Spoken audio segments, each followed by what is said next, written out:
नमस्कार दोस्तों, मेरा चैनल कथा भक्ति सागर में आप लोग का स्वागत है। आज हम नवरात्रि में दुर्गा सप्तमी की पहला अध्याय सुनेंगे। महर्षि मार्कंडेय जी बोले, भगवान सूर्य के पुत्र शर्वाणी की उत्पत्ति की कथा को मैं विस्तार से कहता हूँ, आप ध्यान से सुनिए। सूर्य की स्त्री छाया से उत्पन्न स्वर्णी जगजननी महामाया की कृपा से जैसे जैसे मन्वंतर के अधिपति बने, वह विशिष्ट कथा सुनिए। प्राचीन काल में स्वरोचिन मन्वंतर के चैत्रवंशी राजा सुरथ समस्त पृथ्वी के चक्रवर्ती राजा हुए। वे राजा का अपने पुत्रों की भांति पालन वे प्रजा को अपने पुत्रों की भांति पालन करते थे। यमन राजाओं से राजा सूरत की शत्रुता हो गई। दुष्ट दल राजा सूरत से उनका भयंकर युद्ध हुआ और थोड़ी सेना होने के कारण यमन राजाओं ने सूरत को हरा दिया। तदुपरांत राजा अपने नगर में आकर राज्य करने लगा, तो भी अन्य शत्रु राजाओं ने राजा सूरत पर चढ़ाई कर दी और नगर में ही दुराचारी मंत्रियों ने राजा का कोष, सैन्य तथा समस्त वस्तुएं छीन ली। तब राजा हार कर अकेले ही घोड़े पर सवार हो शिकार खेलने के बहाने घोर जंगल में चला गया। वहां उनके महर्षि मेघा का सुंदर आश्रम देखा, जो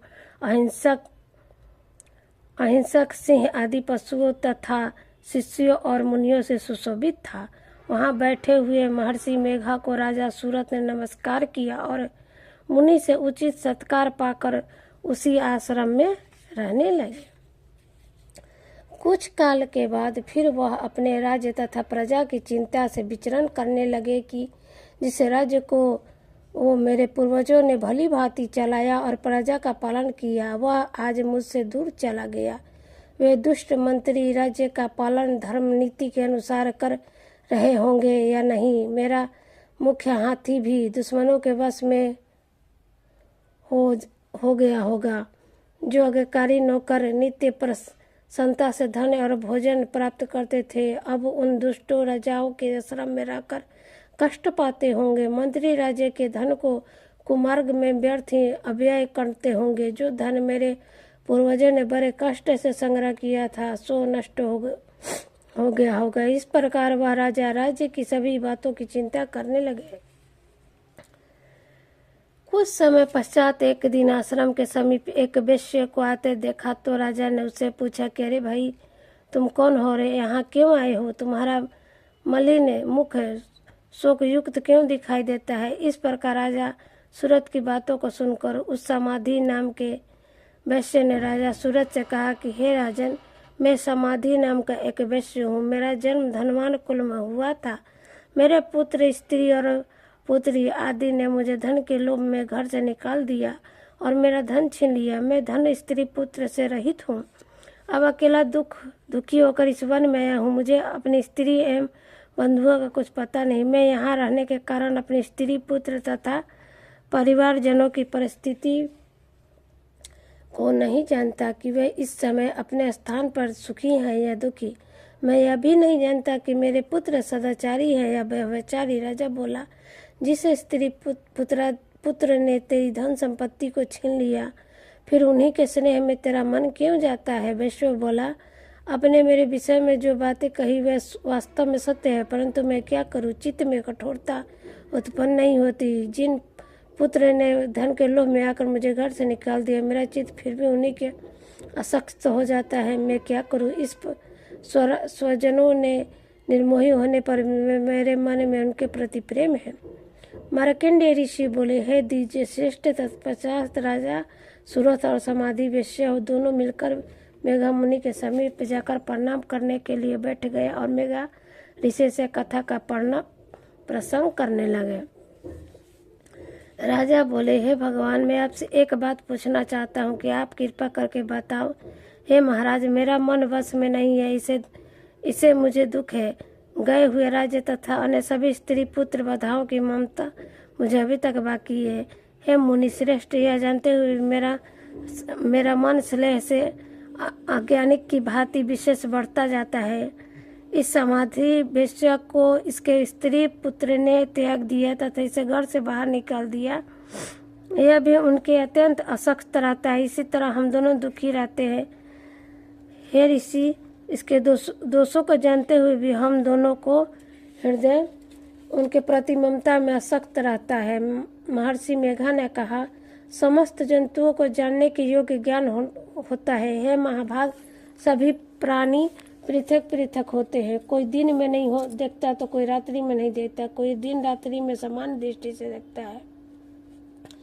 पुरुष ज्ञान युक्त है, यह सत्य है, इसमें संदेह नहीं। केवल इससे ही नहीं, सभी पशु पक्षी मृग आदि में भी मनुष्य की भांति ही ज्ञान होता है। यह स्थूल ज्ञान होता है। जैसे मनुष्य में आहार आदि की इच्छा होती है, वैसे ही पशु आदि की आहार, विचार, निद्रा और मैथुन आदि की इच्छा पैतन उत्पन्न होती है। ज्ञान होने पर भी पक्षियों को देखो, भूखे होने पर भी ममतावश अपने बच्चों को चोंच में स्नेह से चुगा देकर प्रसन्न होते हैं। हे राजन, मनुष्य भी अपने पुत्र पौत्र से इसी भांति बर्ताव करते हैं। वह पालन पोषण इस इच्छा से करते हैं कि जब हमारी वृद्धावस्था आएगी तब हमारा पालन पोषण वे करेंगे। क्या तुम यह नहीं देखते कि पुत्र आदि उनका भरण पोषण भी कर सकते हो तो माता पिता को नहीं करते, क्योंकि विश्व की स्थिति को रखने वाली माया ने प्रभाव से वे मोह के गड्ढे में बांध दिया है। इसमें कोई आश्चर्य नहीं है, क्योंकि यह भगवान विष्णु की योग निद्रा है जिससे संसार मोहित हो गया। यही भगवान की माया है। वह भगवती देवी बड़े बड़े ज्ञानियों के चित्त को जबरदस्ती खींच कर मोह में डाल देती है। राजा बोले, हे भगवान, आप जिस माया कहते हैं वह कौन सी देवी है? वह देवी कैसे उत्पन्न हुई? उनका क्या कार्य है? उनका स्वभाव, स्वरूप, उत्पत्ति आदि के विषय में भी सुनना है, सो आप सभी वृत्तांत मुझे सुनाइए। तो ऋषि बोले, वह देवी नित्य और चराचर में व्यक्त है। वह तथापि उनकी उत्पत्ति अनेक भांति से है। उस कथा को तुम सुनो। यह भगवती देवताओं के कार्य सिद्धि के लिए उत्पन्न होती है और अजन्मा होते भी उत्पन्ना कहलाती है। जब भगवान विष्णु संपूर्ण विश्व को त्याग अनंत काल में जल ही जल उनके योग निद्रा में शेष सैया पर शयन कर रहे थे, उस समय विख्यात मधु और कैटव नाम के दो घोर असुर भगवान विष्णु के कान की मैल से पैदा होकर ब्रह्मा जी को मारने को तैयार हुए। ब्रह्मा जी विष्णु भगवान के नाभि कमल पर स्थित थे। उन दोनों भयंकर असुरों को मारने को आते देखकर और भगवान विष्णु को सोता हुआ देखकर ब्रह्मा जी योग निद्रा की प्रसन्नता एकाग्रता से स्तुति करने लगे, जिससे कि भगवान विष्णु की नेत्रों से भगवती योग माया अपना प्रभाव हटा ले और भगवान जाग जाए। वह योग माया विश्वेश्वरी जगत माता स्थित एवं संहार करने वाली भगवान विष्णु की अतुल तेज वाली निद्रा स्वरूप अनुपमा शक्ति है। ब्रह्मा जी बोले, हे महामाये, तुम स्वाहा को हो, तुम श्रोधा हो, तुम ही वष्टकार स्वर, तुम अमृत भी हो, अक्षरों में स्वर तुम ही हो तथा नित्य आदि मात्रा तुम ही हो। हे देवी, तुम ही संध्या, सावित्री और संसार की जननी हो, और हे मातेश्वरी, विश्व को उत्पन्न, पालन और संहार करने वाली आप ही हो। आप ही महाविद्या, महादेवी, महासुरी हो। आप ही समस्त चराचर के तीनों गुणों को उत्पन्न करने वाली प्रकृति हो। आप ही कालरात्रि हो। आप खड्ग, शूल, घोर, गदा, चक्र, शंख, धनुष, बाण, भुसुंडरी, परिधि आदि अस्त्र शस्त्रों को धारण करने वाली हो। ये देवी, आप ही सम्मत्या हो तथा संसार को आप ही हो धारण करने वाली हो। हे देवी, आप ही सौम्यता हो तथा संसार में आप ही अति सुंदर हो। पर तथा अपरों में श्रेष्ठ आप ही परमेश्वरी हो, जो इस विश्व की रचना और पालन सराहा करते हैं। उन भगवान विष्णु का आपने अपनी निद्रा के वश में कर लिया है। फिर भला बताइए कि कौन आपकी प्रार्थना करने में समर्थ है, जबकि अपने भगवान विष्णु ईशान तथा मुझसे भी यह शरीर ग्रहण कर लिया है। अब तो आप अपने प्रभाव से स्वयं प्रकाशित हो। मधु और कैटव नाम के इन दुष्टों को आप मोह लीजिए और विश्वपति भगवान विष्णु को जगाइए। इन दोनों महासुरों को संहार करने के लिए भगवान को बुद्धि दीजिए।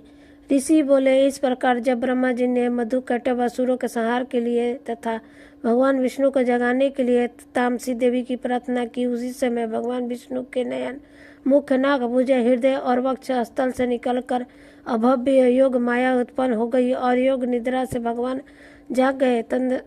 तदपरांत भगवान विष्णु ने उस पराक्रमी वीर्य, वायु, मधु और कैटभ असुरों को देखा। उनकी ब्रह्मा जी को खाने के लिए आंखें लाल हो रही थी। तब भगवान विष्णु ने शैया से उठकर उन असुरों से 5000 वर्ष तक बाहु युद्ध किया। अति बलशाली महा उन्मत्त दोनों असुरों को महामाया ने मोहित कर रखा था। अतः दुष्टों ने भगवान से कहा कि आप हमसे वरदान मांगे। भगवान ने कहा, यदि तुम मुझ पर प्रसन्न हो तो मेरी हाथों अपनी तुम्हारी मृत्यु हो, मैं तो केवल यही वर चाहता हूँ। ऋषि ने कहा, इस भांति जब भगवान ने उससे वरदान ले लिया तो वे भगवान से कहने लगे कि हमें सर्वत्र जल ही जल दिखाई देता है, इसलिए हे भगवान हमारा वध उस स्थान पर कीजिए जिस जगह पर पानी न हो। ऋषि मेघा ने कहा कि तब भगवान विष्णु ने शंख, चक्र और गदा धारण किया और उन्हें तथास्तु कहा और दोनों के सिर अपनी जंघा पर रखकर चक्र से काट दिया। इस प्रकार यह महादेवी श्री ब्रह्मा जी की प्रार्थना करने पर स्वयं उत्पन्न हुई है।